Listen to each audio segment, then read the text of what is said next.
Hello, everybody, and welcome to another episode of Grace Coming to Chats, brought to you by Grace Coming to Church here in Philadelphia. I am your host, Caleb Watt, here with my laughing co-host or guest for today.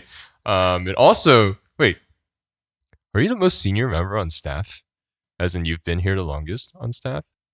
I guess so. There it is. Our most senior staff member, Irene Kim. Irene, how are you doing today? I'm good. I've never seen you do this in real life. So like it hit me kind of suddenly. So I was like, whoa, it's a different side of you. It's a different side of you. Yeah, it's really good. I love it. Good job, Caleb. Wow, thanks, Irene. I'm just doing my job. Yeah, and you're doing it well. I'm doing it well. Wow. Yeah. Also, Yeezys. Senior does not mean... Oh, yeah, Yeezys. Yeezys. Senior does not mean I'm the oldest, okay? I'm not the oldest. Yeah, we want to make that clear. It's important. Yeah. I'm not the oldest. Who's the oldest? Pastor Doug. P-Doug. Yeah. The big boss man himself. Yeah. Yeah. But anyways, Irene, I guess much like all the other interviews that we've done here on this channel so far, we just want to get to know you a little bit better, right? Hear a little bit of your story and maybe some of your thoughts about GCC. So... wherever you want to start, Irene, maybe with your story, starting at GCC or really anywhere. Anything you want to share. The floor is yours, Irene. Sure. Yeah. Okay. So basically I started going to GCC when I was a college student. And when my freshman year, I attended a different school in Pittsburgh and I'll kind of condense the story a little bit, but basically, I was really happy my freshman year at my school, but then my mom felt like she was hearing, from God or just hearing that I needed to go somewhere else. Like there was something bigger for me. And I was like, what are you talking about? And so through many, arguments, different things, I ended up applying to Penn. And I really didn't want to because I was really happy in freshman year and the adjustment's hard. So I'm like, why am I trying to do this again? And then basically, long story short, I got in. My essay, everything, it was very subpar. I just think it was very evident that God was reaching his hand to move me from one place to another, one city to another, one school to another. And then that's how I came to Philly. So I came as a sophomore and I was looking for a church right away. Then I had a random room assignment with my roommate and she left me a note on a GCC Post-it. And she was like, hey, I went out for a friend's birthday party. I'll chat with you later kind of thing. And I was like, oh, Grace Covenant Church. Later that day, I get a text from one of my high school friends and she's like, hey, if you're looking for a church, I heard about a really great church called Grace Covenant Church. And then the next morning, a third friend was like, who's not actually even a believer, was like, hey, I have a friend who goes to Bryn Mawr and she goes to GCC mainline site. You should check out this church because he wanted me to meet this friend of his. So I was like, whoa, okay, loud and clear, Lord, I hear you, So that was how I started to come to GCC, and not to make it a beautiful love story or something like that. But it is true that the first Sunday I went, I just really felt the Holy Spirit. Yeah. And I was like, oh, the Holy Spirit is here with me. He's really speaking to me. And I felt very free to worship. And so I didn't really look back and I stayed. Yeah. And so I actually have never checked out any other church. I just stayed from week one. Yeah. And I kept going. And so, that's kind of how I started to come to GCC. And I think I really believe that God had a plan for me here in Philly. And our church is tied in with a lot of my story about I spent basically all of my 20s here. And so our church is really tied in with some of my biggest life transitions, from college to grad school to my first working jobs to my next job, and then eventually to my calling into ministry and where I am now, I guess. And so, I think our church is very dear and critical to my process. So how did you go from, I guess since you've alluded to it, right? How did you go from, going through school? What was your degree in? I was in the college and I studied English and sociology in undergrad. Okay. And then I went to grad school for education at Penn. So how did you know you were going to go into education, like from the time you were in undergrad, or was that a decision that you made? And then how did that transition into eventually ministry? Yeah. Yeah.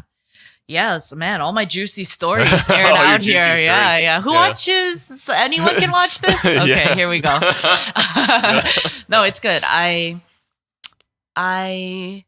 didn't know I wanted to go into education. Mm. In my senior year, I was like, I'm not exactly sure. I feel wide open. You know, a lot of seniors are like that, like I'm gonna cast my net kind of thing. Mhm. Um, a lot of people started to affirm that they could really see me as a teacher, like some of the people closest to me. And Mhm. then when I was younger, I went to this hagwon in Korean. That means like it's like a prep school or an academy, okay. right? You know, those SAT prep school kind of Yeah, things. yeah. So there's like this I don't know what she's called, like the headmaster, the owner of the academy. She called me and she was like, hey, like, do you want to help tutor this summer? You know, kind of thing like that. Mhm. She knew me from when I was young. And she was like, Irene, what are you doing after senior year? And I was like, I actually don't know. And she was like, it's so evident that you're made to be some sort of teacher, you know? And so she's not a believer, this woman, or at least I don't think she is. She was like, I really think you're supposed to be a teacher. Like, I see your heart that really wants to teach those, not only those who seem underprivileged, but even those who are like poor in spirit, basically, right? She was like, they might be like come from a wealthy home or they might be like whatever it might be, but what if they're lacking something within themselves? And she was like, I just think that I see that in you. And I was like, where did this come from? Like, you know, I was like, you know me like that? I actually really felt like God was speaking to me through her. And like using her to tell me like explore education. And it was like right around that time where other people in GCC community were like, Irene, I could see you as a teacher. Like I just think it really fits you. I feel like you have some sort of skill set there. It's worth exploring. And so, you know, I was like, well, God, I'm going to move forward. And when you stop me or close the door, I'll listen. Right. So that's kind of how I ended up moving forward. I actually got turned down from a bunch of teaching jobs that I then started applying to. But then I applied to grad school for education and I got in pretty immediately. Wow. And so like it was I just saw God's hand in taking me exactly where I need to go. And like I feel like that's a pretty good way to describe my life. You just kind of like next step. Like I'm not like a good 5-10 year planner. So I don't know the full picture, but I've been able to like obey and be led like each year, I guess year by year. And so that's been good. And yeah, that's how I went to get my master's. And then I really believe I was supposed to be in the world of education. And yeah, and then I was a second grade teacher for several years. And so Wow. that's kind of the path I went into. Yeah. And I guess there's more to my story. There's so much more. Irene. You're not a second grade teacher anymore. You're right. So I was bivocational throughout that entire time that I was a teacher. And so I also did college ministry here at our church. I helped serve and lead the college ministry, and I was a lay staffer. And so my day job, which was teaching second graders, and then all my other time job was, I guess, walking with, living life, teaching college students. And it was really joyful. And in your 20s, you have immeasurable energy. It's endless. It's Is that constant. statement just directed It's at constant. me right now? Well, I mean, you have more energy than me, than I do. So here we are. Yeezys. Yeezys. So I had enough steam in me to go both jobs throughout my 20s. And I was like pushing hard. I felt like this is what I'm supposed to do. I really think God gave me enough to like do both, right? And I was like nonstop working, but it didn't feel like work, right? And so that was how I got, like, I was involved in college ministry basically from the beginning. Like from when I was a college student onwards, when I graduated, I slowly started to get more and more involved. And the woman who mentored me like also led college ministry, so then she had a big influence on me, just all of these things, right? And so I think basically I went down that path. And then when I was approaching my 30s, basically Pastor Young. I'm not sure if I can name drop here. Like, this is all part of my You story, can do whatever you want. whatever Yeah. I want. Yeah. So Pastor Young, like, he made a good wisdom call, and he basically was like, Irene, you're not going to have this type of endless energy for the rest of your life. And I think that was it was very caring and very wise of him, I think, to kind of stop me there. And we had like a serious conversation. And he was like, going into your 30s, I feel like we should really hone in, and you should zoom into one of the two jobs so that you can grow in your skill set, or, get promoted, or, whatever it might be. He was like, we really should see like what God's calling you to, the world of education or potentially full-time ministry. I'd been so involved that I was basically like I was on staff and I was operating that way, but I was a lay staffer. And so I was like, what would it be like to give all my time to one area? Because it had been a split focus, I guess, until then. So I started praying. I didn't hear anything for like, I don't know, 6+ months. And I was like, God, what are you trying to say? And then I heard God's voice telling me that he's prepared me for full-time ministry, and that it's time to go, and it's time to take that step. And then, like any normal human, I was like, that's not God. That might be me. Who knows what it is? Like, it's other voices in my mind. So I asked the Lord for a sign. And I saw a lot of fear actually inside of me, like a lot of fear about ministry is not an easy life. I not only will take a tremendous pay cut of sorts, but like, why would I, like, the lifestyle is so hard. There's no 9 to 5 even breaks. Like what is this life going to be? And am I truly called to it? And so I had a lot of questioning.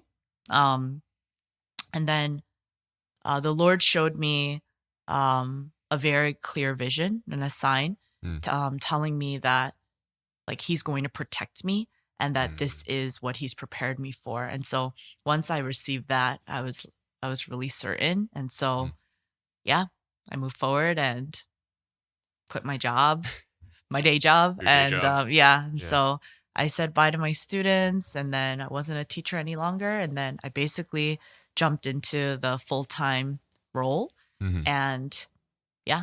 And I stepped into like a kind of a really wild world, because that was right when that was COVID. So yeah, I transitioned in the midst of it. 2020? Yeah, it was no, it was like in the middle of COVID. So it was only a couple years ago.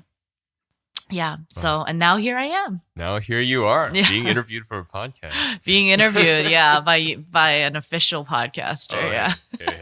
I'm just a part-timer here, so You're invaluable. Yeah. Thank you, Irene. I appreciate that. So what was it like? Yeah, like what changed essentially when you went from like part-time ministry, or like, as you said, bivocational, into like full-time ministry? Like, did you feel like the work that you were doing was different, or relationships were like deeper, or something like that? Yeah. No, it's a lot of people ask me that actually. So I think one of the biggest things that changed is like what I was saying earlier. When I was doing both jobs, there was kind of like a split focus of sorts. Like I would say my heart really cared and was invested, like especially in the church work and the ministry work. Like I really cared about it. So I was like always trying to be all in. But it's just a fact that like my body had to be at another job, right? And so I need to focus on that. And like teaching is no joke. Like it is way beyond the hours that are written on paper. The grading, talking to parents, report cards, conferences, everything. It takes so much. I would say that I was able to refocus into one area, right? Like because one job was, out of my life now, I could really start to zoom in, like Pyong and I talked about, into full-time ministry life. And so I felt like my mind and my heart were a little more like single focused versus like, I need to grade this paper later, or I need to like grade my students' spelling tests at the same time, kind of thing. And so definitely there was kind of like a mental refocusing, and that was really good. And the other big thing is probably schedule.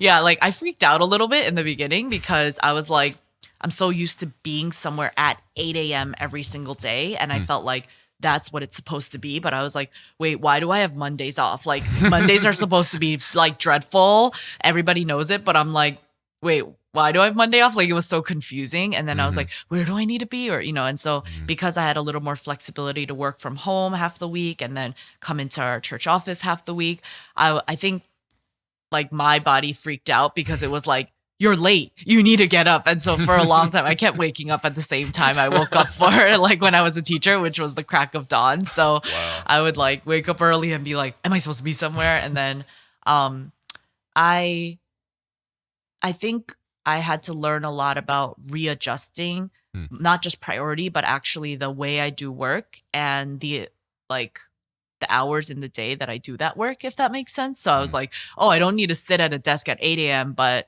I might be finishing something, well past 5 p.m. or doing different things, right? It also gave me the freedom of the day, which is a beautiful thing. So I could meet church members or students like for lunch. And, I'm not just locked into like a few dinners throughout the week, which was like, it was a hard schedule. Yeah. Looking back, I'm like, wait, how did I do that? Yeah, I don't know. But boundless energy from the 20s. The 20s, yeah. You have it now. That's what I'm doing. Yeah. My heart is like very young, so I still have it in me. But yeah, so I think schedule, flexibility, the freedom to like meet people, things like that. And in-person meetings just change everything. So being able to come in person and have staff meeting all together, like in church office, all of that, like I had a lot more flexibility to do that. Yeah. So you mentioned that you feel like God had prepared you, right, for ministry throughout your entire life. So how do you see that, or how did you see that play out from like the time you spent either like in undergrad, grad school, or even like teaching, right? Because I'd imagine second graders are a lot different from college students, right? Yeah. Yes and no. Kind of not really, okay. But no, you're probably right about that. You're probably right about that. Yeah, I hear you. That's such a good question. And actually, that's something I would love to share about because I think that I genuinely don't think that there was any part of my experience or education or like history in my life that was wasted. Like, I really think each part added up together so that I could be like the woman that I am now. Like, not only live out the calling that I'm living now or, where I think I'm supposed to be, but just to make me who I am. Like, I know that sounds so cliche. I'm sure like a lot of people say that, but it really added to who I am today. Like someone I can be proud of, like someone who's growing, someone who's actually changed, whose character's like developing. And so when I was in college, I was an English and sociology major. And I think both of those things, like the way that I entered sociology was that I took a class as a requirement. We were talking about the sociology of gender. And one of my classmates, so the teacher posed a question. The professor was like, do you think that prostitution is a legitimate career? And in my mind, I thought probably everyone in my class will say like, no, it's not a legitimate career. But I figured people would be on different ends of the spectrum in terms of like being gracious of like, oh, but, someone might have felt like they had no option and this is why, or, such and such like that. But in my mind, I thought everyone fundamentally will think that this is like a negative thing. Like I just thought, right? Like prostitution, like how could someone think of that as a career? One of my classmates raised her hand and she was like, I think it's completely a legitimate career. Like it's noble and it's legitimate the same way that any person would study and use skills they have in order to like better society or, use it to make money. If you have it, why don't you use it? And so then she was like, I wish I had the body to also do that. And like, then I would make a career out of it. And I remember her response. It was so shocking to me because I was like, I can't believe a woman would think that about other women. Like, it was just this very like, it was just such a shocking moment. And I was like, the world's way of thinking is more expansive than anything I've known. Like I was like, I'm narrow-minded in my like limited thinking that everyone would think this is negative. Maybe some people wouldn't. And so there were actually a few people in that class who thought prostitution is a legitimate career. And the reason I bring this up is that that was actually the class that made me add sociology in as my second major, because I came in with English and I was like, this is so fascinating. I must learn more about the world. Like that was actually what made me add it in. I think in English, I was a concentration in like culture, and sociology is all about like peoples and culture and society. And so the way that the two merged, it's actually pretty perfect for ministry and ministry life, because there are so many viewpoints and ways of thinking, and it's important to know what is the wide spectrum of thought. What are the ways that, like, I don't know, what's being told or fed to like our people, our church members, our college students, right? Like, what's like the vast variety of thinking. And so I think those majors prepared me well, because we had so many conversations about that. And like, culture is really critical to doing ministry, understanding culture, in my opinion, however you define culture. And so I think those majors primed me really well to think about that and have like a critical mind about what is culture, how do you develop culture, who influences that, etc. Right. And so that was one thing. Teaching, I think teaching was almost like a direct link into going into ministry, to be honest, because pastoral ministry is also a form of being a teacher, right? You are a teacher of sorts, and also teaching, shepherding.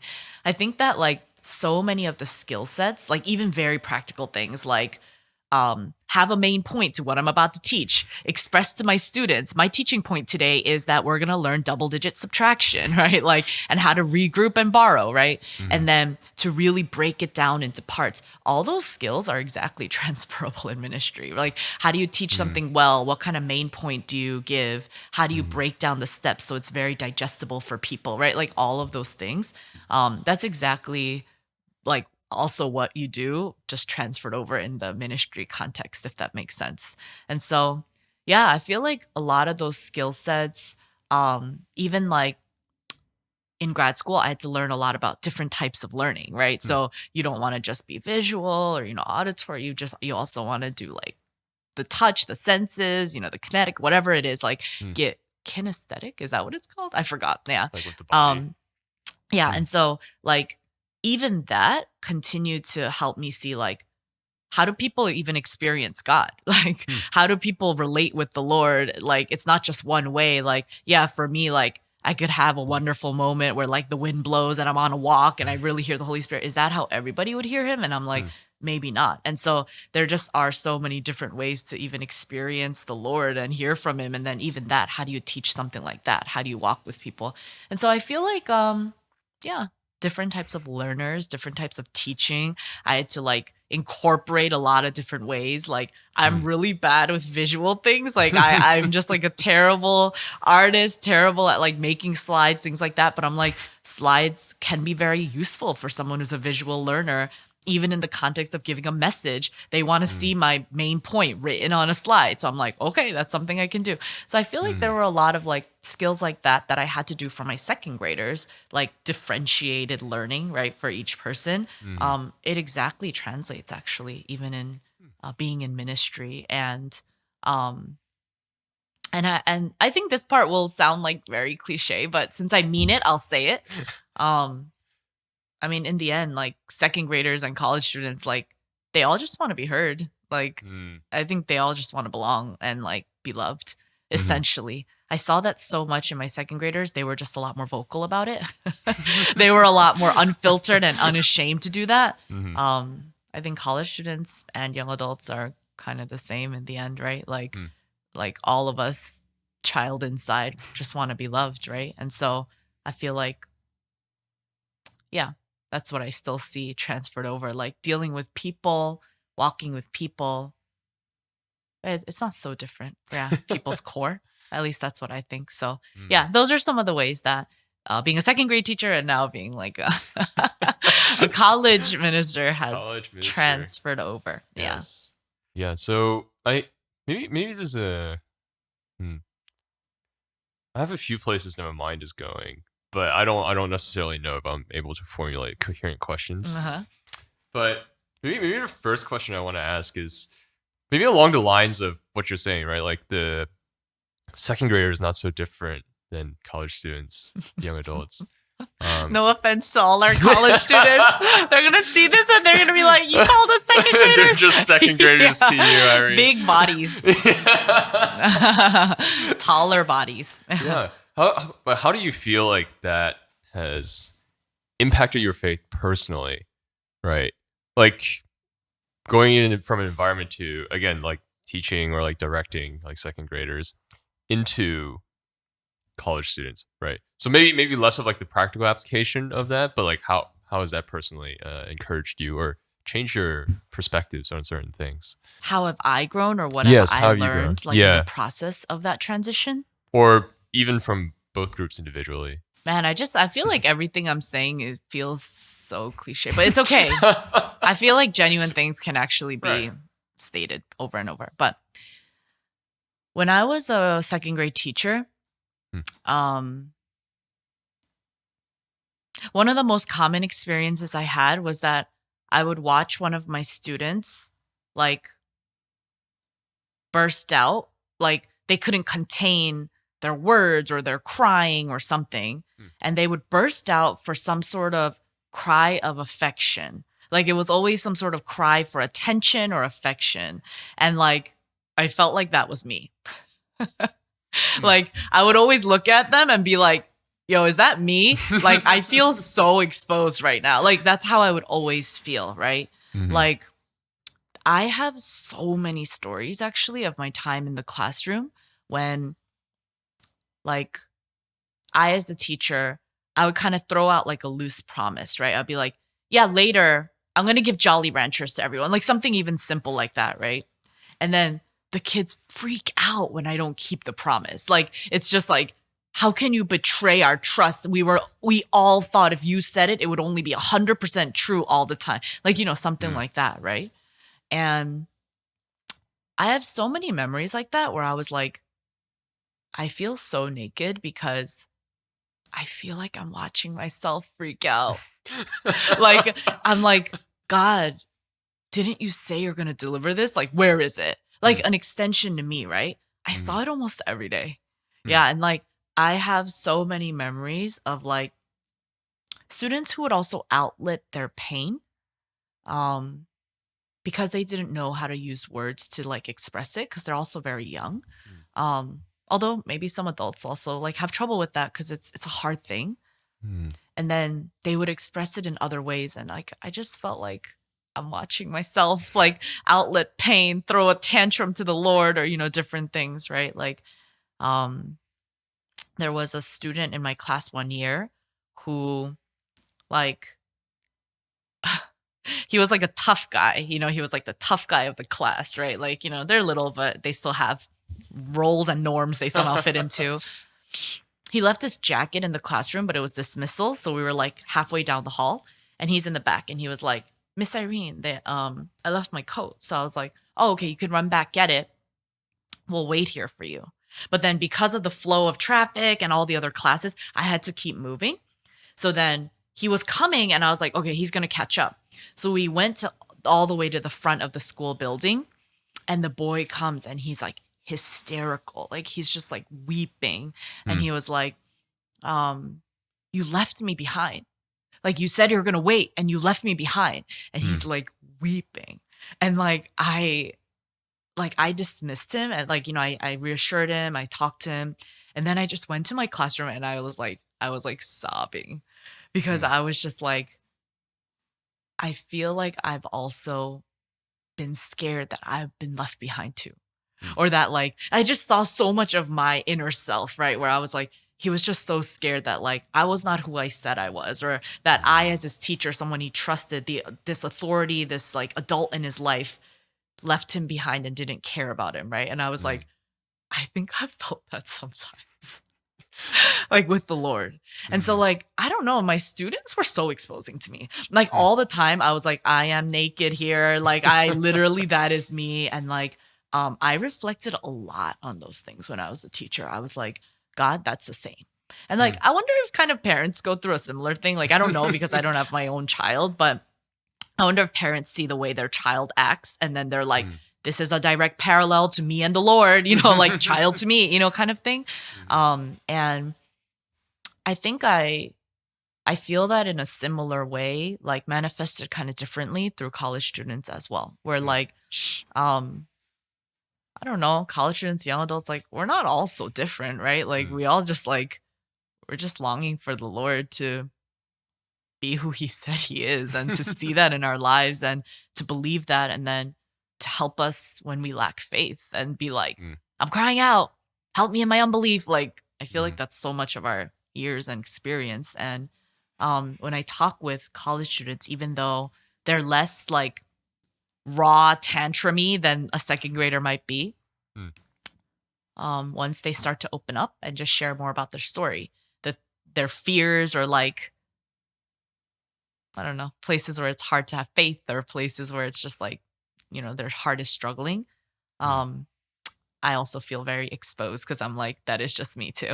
And so I don't know. Yeah, I guess your question was, how have I grown or what have I learned or seen? I feel like I just see myself exposed and like see who I am like in my humanity, just exposed over and over, whether it's through second graders, through college students, through, kind of like any person you encounter or like really get to know. That's humbling. That's good. I would say that's a good thing. I like that thought. Yeah. So they are the same. They are the same. Yeah. Students are definitely going to be like, Irene, how could you? How could you? You just called me a second grader too. So. All of us. all of us. Myself too. Yeah. There it is. There it is. Yeah.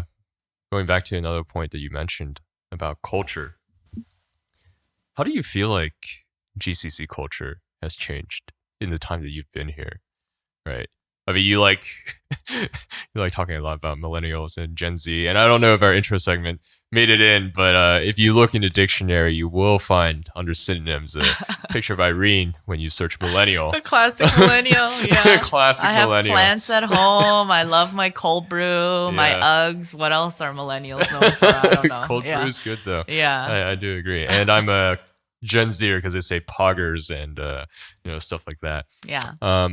But how do you like even thinking about that, right? Like how have you seen culture in GCC change like throughout your time that you've been here? Yeah, this is a big question. I guess culture defined however I desire to define it. You're the one who took sociology. Have a sociology major. You're right. There's a lot of realms of culture. I would say that there are core values. Like I feel like culture is driven a lot by like core values, right? Like there are these values and then you kind of spread it out and you figure out practical ways to, execute those values or teach about those values, right? I would actually say a lot of our core values have stayed very similar. I don't think that the value part has shifted so much. Maybe the way we do things, certain things has shifted. I think that, for example, let's say a value or an element of our culture is like a certain desperation. Like I feel like, in church community, in our church, there is this desperation, right? Like a real thirst that's like, I need to hear from God. Like I must hear, I must know. I do think that's a part of our culture, right? Or it's like a culture we desire to grow, that like people would really be able to like thirst and hunger to hear from God or to hear the Holy Spirit speak to them, or that the word would come alive to them, like something like that. I think the way that that's now carried out has definitely changed, right? That might have looked like worshiping until 3 a.m. at college retreat in the past, right? Like when I was a student, there was no end to our worship. Like I was like, it literally was 2 a.m. and that is, right? I think over time, like certain practices of like, we've learned also to balance sleep with that. Like the physical rest is very hard to stay up for sermon the next day during service when we've stayed up too late or, something like that. I think certain things like that have shifted a little bit and adapted. Like we'll still go late and long and, but the desperation, like, will have a cap off, not for the desperation, but for the time of service maybe. And it might look a little different or, something Yeah. like that. I wouldn't say one is good or bad. It just is like a shifting way that we would teach and show the same type of like cultural values we want to push, right? Or that we want to like share with people, if that makes sense. And so, yeah, I think the core heartbeat of our church is pretty similar, actually. I don't know if so much of it has changed. I feel like, let's say another thing I think really embedded in our culture is being very like warm and welcoming. I feel like I would actually say that our church is quite welcoming in the way that like the members desire to embrace someone new or like, yeah, join us, come to everything with us. Like, kind of this vibe, for lack of a better word. But maybe the way we do that is different. It might have looked like more structured agendas or programs in the past, but there are things that now happen a little more spontaneously. And I wonder if though that is kind of the Gen Zers that carry that, to be honest. Like, I feel like it's a lot of the young adults and then maybe the college students that are able to like produce these spontaneous moments. Like literally they're unplanned, right? So I don't know when it's going to happen. I don't know that after our Friday night large group, everyone's going to go eat fried chicken until midnight or 1 a.m. Like I didn't plan that, right? But it happens and people get embedded and then new memories are made there, etc. Right? And so is it still hitting the same cultural value of like being welcoming or hospitable to someone who might not be part of our community or who might be new? Definitely. Is it kind of executed in a new and different way throughout the years? I think so. Yeah. And I think that kind of depends on the way that people, classes, generations like to do things or what they value. And I feel like, well, I'll speak for college students. I think they really value like authentic moments with one another, organic, authentic moments that we didn't even plan, but it's just like an outbreak of like, we love being with each other. We're going to keep doing this thing, right? And so I've noticed our students love sleepovers, and I feel like that kind of ties in with it. It's like you have a space to break loose and be able to do all these things together, hang out. There's no limit. It's spontaneous, it's authentic, etc. And so, but that really ties into, again, part of our culture of fellowship, of, deepening in that fellowship, friendship, of, welcoming, hospitality, etc. So, yeah. So I guess that's my answer, if that makes sense. Yeah, that makes sense. Yeah, sleepover culture is indeed strong. There was one in this building this past weekend. Yeah, there's a lot. I feel like if we opened it to them every Friday night, they would just want to have a sleepover every weekend. Yeah, they're free to. So you're a college student watching this video. Yeah. It's your time. It's your time. The ministry center. You live in the ministry center. We just help. We're Caleb groundskeeper. Caleb just helps take care of the space, but college students really own it. Yeah. Yeah. Wait. So then, what would you say to someone who's? I think this might be something that P. Doug and I talked a little bit about, like on one of our previous podcast episodes. But what would you say to someone who feels like they're in the community but doesn't have like a lot of really in-depth relationships, right? Because I feel like I've felt this myself too when I join new organizations. It's like, oh, you show up to a lot of events, you do a lot of stuff with the people, but then like after a little bit of time, you're like, oh, who do I actually know, right? So what would you say to someone who's like in that spot? Yeah. I feel like my answer is pretty simple, is that like, one, I definitely don't think that you're the only one who feels that way. You being this general you, I'm just talking to a person, let's say, who shared that with me.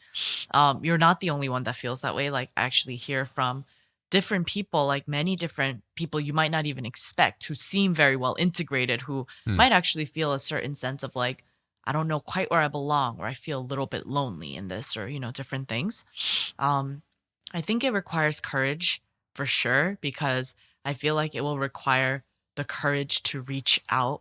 And I know that often, like, maybe we'll be waiting for someone to reach out to us. Like, oh, someone who's already well integrated, shouldn't they be the one to reach out to me? But actually, I would say like take courage to try to actually like reach out to multiple people. And I would say even take courage to share vulnerably in that space with the person. Like not really with a heart of like complaint, like, look at this, I'm not a part of it, but just more like, hey, I'm genuinely sharing with you that like I don't really know where my place is. Like, what are your thoughts? Can you help me? Can we talk about it? Right. Or like maybe if you're looking for a brother or sister that you're like, I really do want to do accountability and like know someone's life deeply and have someone know me. Like, hey, do you want to meet up more often? Like, I know those things take a lot of courage. It's kind of like you're asking them out, right? Like you're, to be this intentional role in your life and relationship. But I feel like taking courage and then not being discouraged if you do think that like someone that you thought you could get closer with is not really working. Like it's okay, right? Like I think and I know that's a lot easier said than done, but I think like trying to foster like a more genuine space one-on-one with someone and then sharing our heart and then being like in the beginning, like you might have to do a little more work. And I know that's hard. Like I know it feels unfair, but like it takes courage for all parties to reach out, right? It's not easier per se for one or another, And so I think as you reach out, you want to try to build spaces like, oh, okay, like this was great. Can we meet again sometime? Or like, oh, you study at Penn Bookstore on Fridays. Like, I'm gonna join you one time. Or, like trying to put ourselves in those spaces. And again, like as much as you can, being like a little more vulnerable about, hey, I've been feeling lonely. Like,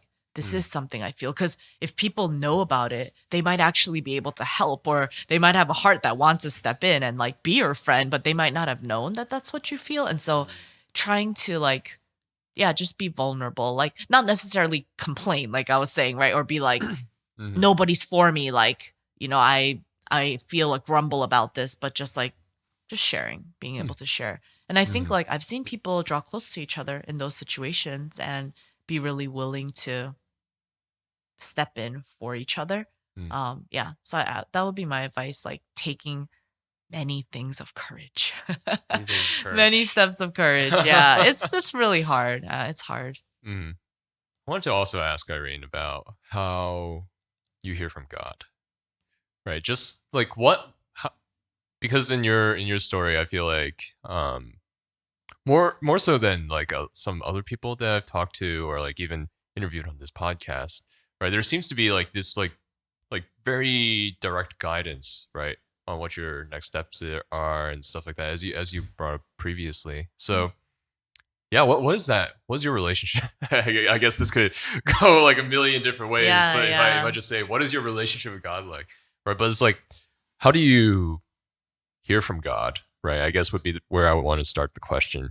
And the second is like, as for people who are trying to hear from God but feel like, oh, he's silent or like he feels distant, like what would you advise them to do, right? Yeah, I think that's a great question. And the caveat I'll give is like anytime I've heard those things, I've also talked about it with many people in community. So it never it was never siloed to just me, where I'm like, I heard this, but how do I know if this is my voice? Sounded kind of like my voice. Like I don't really know. It's like Irene 2.0. I don't know. So I would definitely talk about it. And I would almost actually always talk about it with someone older, like someone in a place of authority, and then also some friends, right? And so even my calling or step to move directions of my job and enter full-time ministry, many if not all in the community really supported me like in that time that I was making that decision. And so I think that's very important, so I want to give that caveat. I have another simple answer for this. The way I hear from God is that I block out a tremendous chunk of time. Like, I feel like it just takes a lot of time. Like, I think people are like, I'm asking, I'm yearning, I'm like fasting. Sure, those are good things. But like, I have one spot on my sofa that I sit cross-legged, kind of exactly like I'm sitting now. Like, I love sitting cross-legged. I am. Yeah. My legs are short, so I don't like dangling. Yeah. But anyway, so I literally have one spot on my sofa in my living room. I just sit there cross-legged. I play a song like, nothing in particular, just like any Christian song. And then I literally sit there and I'm like, speak, I'm listening. And then I just wait, and it takes really long sometimes.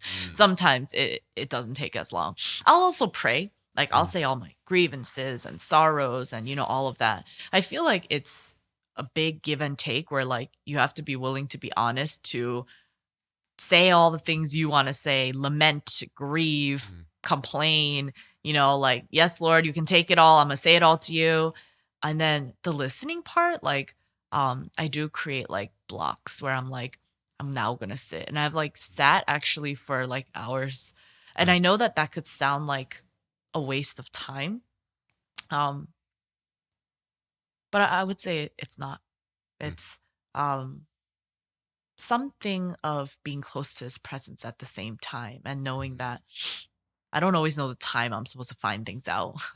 I don't know the perfect timing. I think it would be better if I could know now and I could know all the steps, but that's not true, right? Like God's way is bigger and better.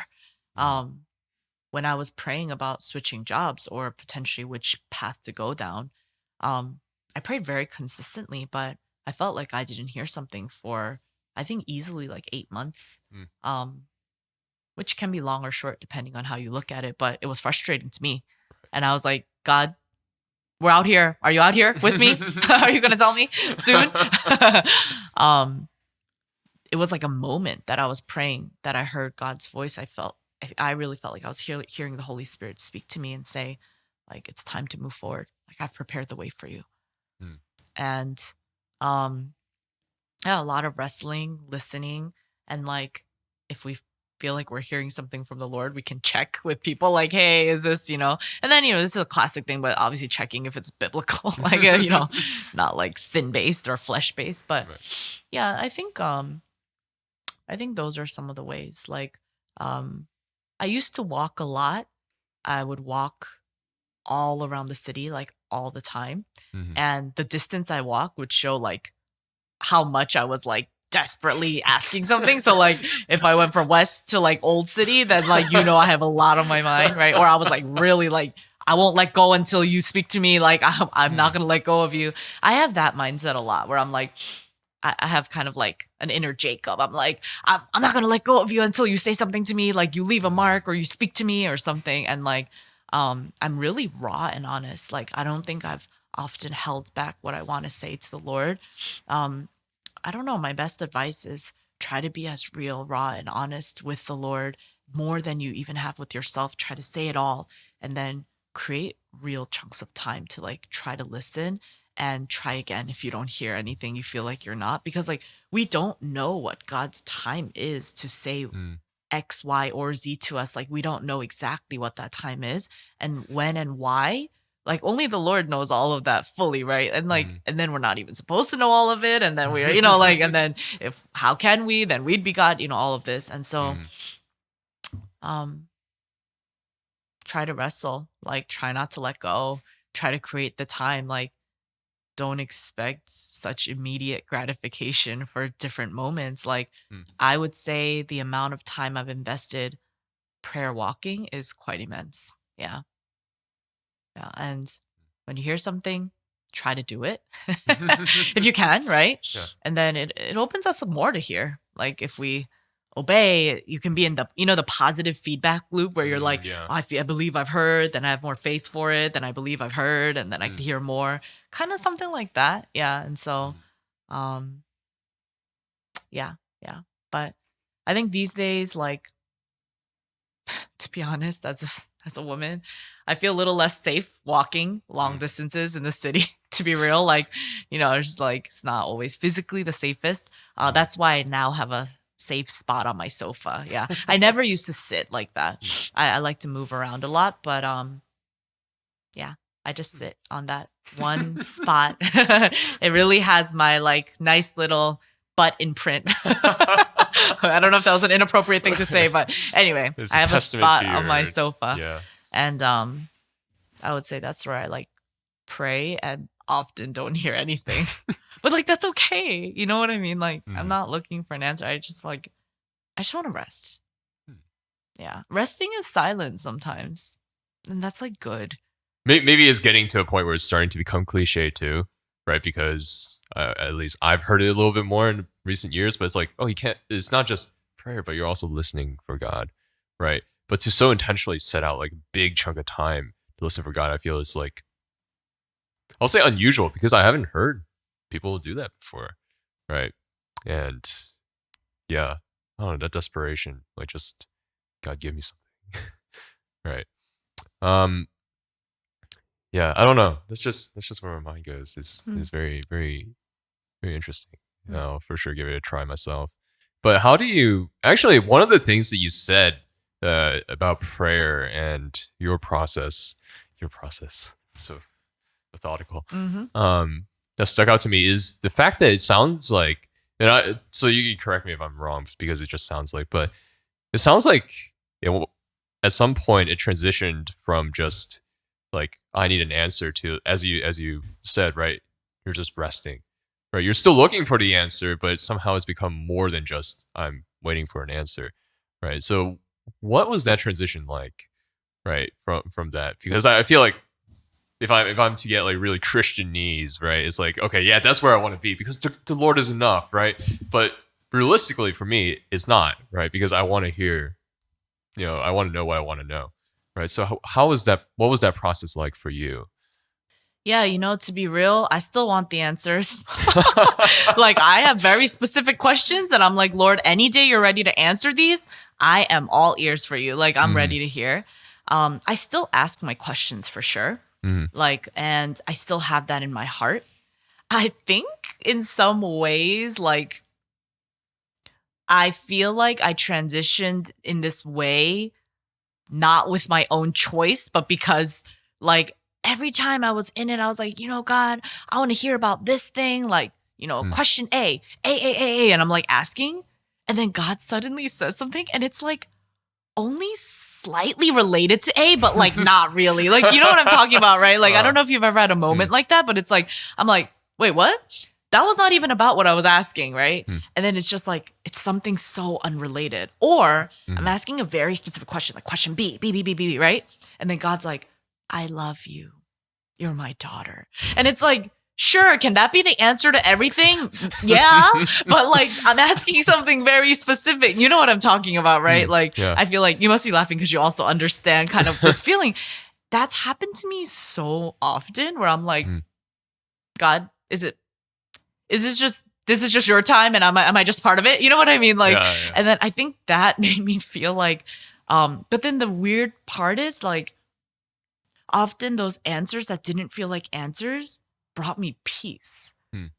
Or like, I actually found something where I was like, actually, like, I'm going to chill out. Like, I don't know if I need to know this at this moment. And like my own thought about it would shift. And it's like, I don't even know what God said. Like he basically just says the fundamental things to me, like that he loves me, that I belong to him, that this is the way he sees me, that this is who he is, right? Like these types of things that you think are so basic, but I'm like, I must have forgotten somewhere because once you said it, I'm in tears right now, but I'm like, why? I thought I already knew that you love me, right? And so I think that I was almost like forced to adapt in this way, in a good way, because I'm like, well, God, I feel like you're going to say what you're going to say. So it's still worth it for me to ask my questions and go in with it. But I just want to hear what you want to say because like, I feel like it might be the better way. Like, and it's like, I don't know, right? Like I'm just human. I'm like, I think this might be the better way. Like, you've really met me with peace with the most unexpected words. Like I was like, where did that come from? And what is that about? And like, and sometimes he straight up brings a totally different topic to mind. You know, like you're talking about like, you're asking about your job. And then God's like, what about this other thing on your heart? And you're like, whoa, where did that come from? Right. And like, I don't know, like, I guess because maybe most of those times ended out where I'm like kind of see why that's better. It kind of like forced me to be like, okay, I'm going to say all my stuff, but now I'm going to leave a little room for you too, because maybe what you say is actually better. So I'm willing to listen, you know, it's something like that. And so like, yeah, I don't want to be painted as like I was able to just hear God and my ways. I'm Right, letting them right. all go. No, I think I still wrestle to be like, God, these are my questions. These are the things I desire. I'm really wrestling with you. But like, you're right that I have learned how to give a little more space to be like, okay, but what do you want to say? What are you trying to say? Because often you don't answer my question anyway. So let me listen to what you want to say. And like, it's actually pretty incredible. The type of peace or rest from the Lord that I've received in those moments where I'm like, whoa, like all my questions faded. And that's like actually what it feels like. Yeah, it's kind of hard to explain, but that's the best way I know how right now. And so that is why I've left more room to listen. I had to. I don't know. It's forced.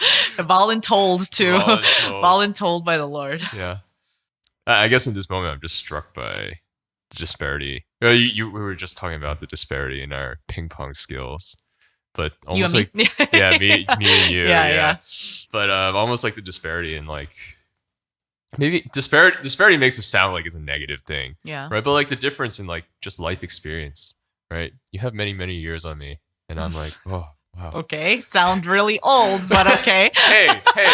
Well, Sure, I mean, sure. Proverbs treats age as like a good thing. Yes, right? A little yeah, more that's wisdom. good. But Yeah, I really appreciate your responses, Irene, because I mean, I feel like I frequently ask God questions and I don't get answers, right?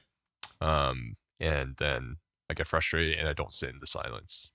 And so hearing your experience with that, I think encourages me to sit more in the silence too. So I appreciate that.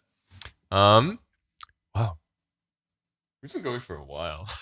Wow, yeah, on and on. Yeah. Yeezys. Yeezys. Good content. I Yeah. know, it's good Good stuff. questions. Yeah, thanks, Irene. Well, let's do one more question. Okay. And then we'll do I don't have a fun round prepared this time. Oh, sure, it's fine. Yeah, because Kim requested hers. So she sent it to me before. So she did? That was on her, yeah. Okay. I don't need a fun round. I feel good. Yeah, I feel good with it. Yeah.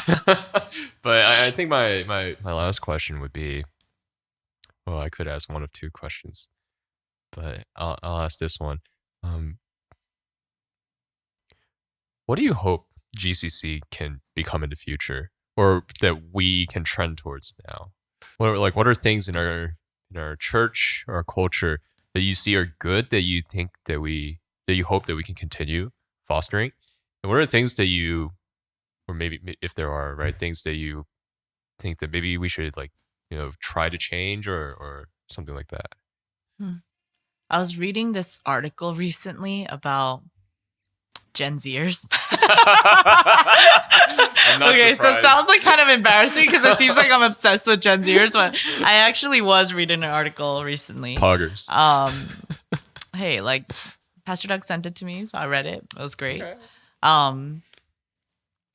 And it was like a list of what Gen Zers are looking for in church, like, something like that, right? What struck me about all the things that were listed is like, I feel like this is in the core of every human heart.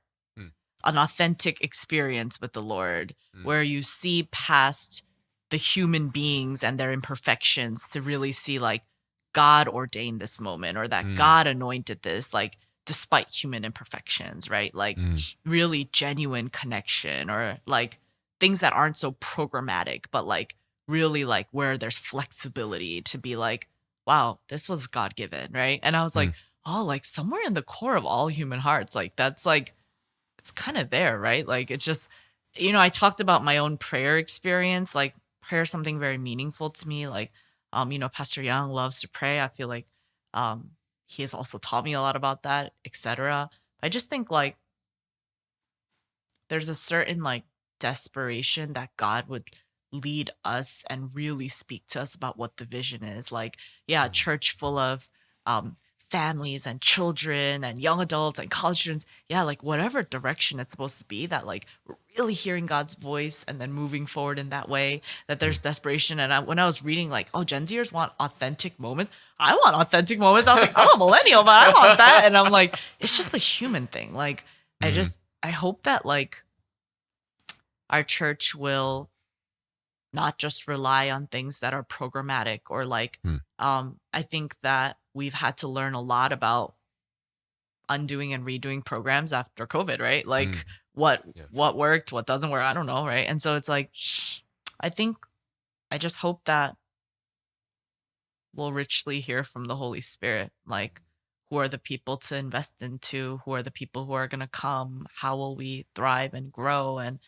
will there be deep discipleship for people, like people genuinely learn about God and love God and want to love him, like Jesus becoming like an actual treasure that's worth it, and then people desire to love each other.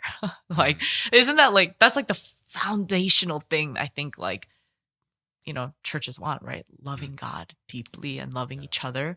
That was the first and really like, I think the biggest thing that comes to my mind, like when you talk about what kind of direction do I want our church to go, like I actually can't say that there are things I hope for, things I envision, sure, but I can't say that, oh, these are my list of 10 things. Like I want to have this type of event or do this type of program or course or do these things. Like I hope the Holy Spirit speaks to us, we hear him, and that we do what we're told, we do what he says, and that it's like rich and kind of keeps us on our feet. Human, a little low-key stressful for a human being, because I'm like, I want answers, I want to know the way. But that people would know, like, we're really desiring Jesus, and that it could be a safe place for people to come then to worship and grow and find family. Yeah. I know that's such a kind of generic church answer, but that's my answer. Hey, as the theme of this podcast, I think, or podcast is currently going, cliche answers are okay if you mean them. Yes, right. It's true. If your heart means them, it is it can be authentic. Yeah. It is the authentic answer. You're right. Yes. Well, Irene, I have 2 more questions for you that don't necessitate quite so much thinking, hopefully. Okay. Oh, this is a fun round? 3. maybe 3. I thought we were not doing a fun round. I came up with a fun round right as you were speaking, so I was not paying attention to what you were saying. Thank you. Yeah, you need to play that back to hear it, okay? Yeah, exactly. But here, first question, what is your favorite book in the Bible? Oh, my favorite book? I can tell you my favorite verse. That was going to be the next question. Oh, it was? Okay. Well, a book, I would say the book that I've read the most often is 1 John. 1 John. Oh, wait, what? Yeah. It's short, and my goal was to memorize it. So that was why I read it. Like I read the entire thing every day for like many, many months. And so I can't say I've committed it all to memory. I really haven't, but it's about love, right? And so actually my favorite verse is then 1 Corinthians 13, verse 12. So like there's a lot of very popular verses about like love being patient and kind and, you know, keeping no record. Verse 12 is like, for now we see like basically only a partial reflection as in as though in a mirror, but then we shall see face to face. Yeah. And so the concept of verse 12 is that like right now we just have partial knowledge of everything, ourselves, God, the world, right? And that, but like God already knows, like even as we're fully known, that's part of the verse. And so the fact that like we're fully known, at least one direction is perfect, even though the other direction, it kind of stinks sometimes. Like me, to my knowledge of God, it's all kind of a mess sometimes. At least God fully knows me. And then the day of face to face will come when it's not like just a partial reflection and like a dim mirror. I really look forward to that day. Oh, that was profound, this got really deep, but I was like, that's actually my favorite verse. And like, I think about it often. Oh, yeah. Your answer. Appreciate that. Yeah. And my last question then, Irene, is it's two-parter. Right. You keep saying it's the last one. There's like part keep going. A, B, C, and D. I'm having too much fun. This is a lot of information. But I'm actually genuinely curious about this one. Tell me, yeah. What Gen Z slang do you understand the least? And what Gen Z slang do you enjoy the most? Okay, good question. So my answer is the same for both. I love saying slaps. Slaps. Okay. I know this is a little outdated, right? I Oh, love people still say saying that, yeah. slaps like Uh-huh. this pod chat slaps, right? Something like that. Yeah. But it's also one of the slang that I understand the least because I feel like slap is an active verb. So there needs to be a subject and an object, right? So if you say like, this pod chat slaps, in my mind, logically, this pod chat slaps other pod chats or like other podcasts.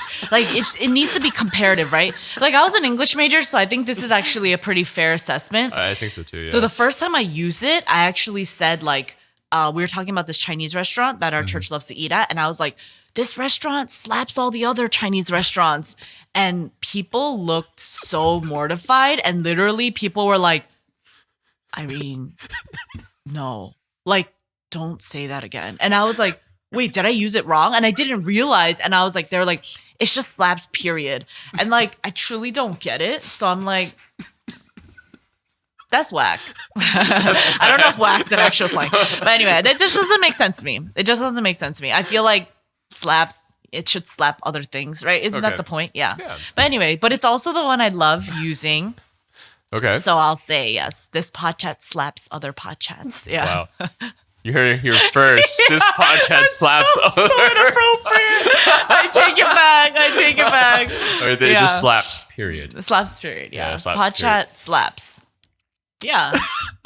Did I use it right? Yeah. It's just funny hearing you say these things. That's my favorite one. It's like when you say poggers or like pog. I only say that with you. I know. Yeah. But it's still funny when Since you do. taught it to me. Play of the game. Play of the game. I looked right at the camera. Person of the game, in case you were wondering what pog means. I looked it up, UrbanDictionary.com. Wait, is that accurate though? Yeah.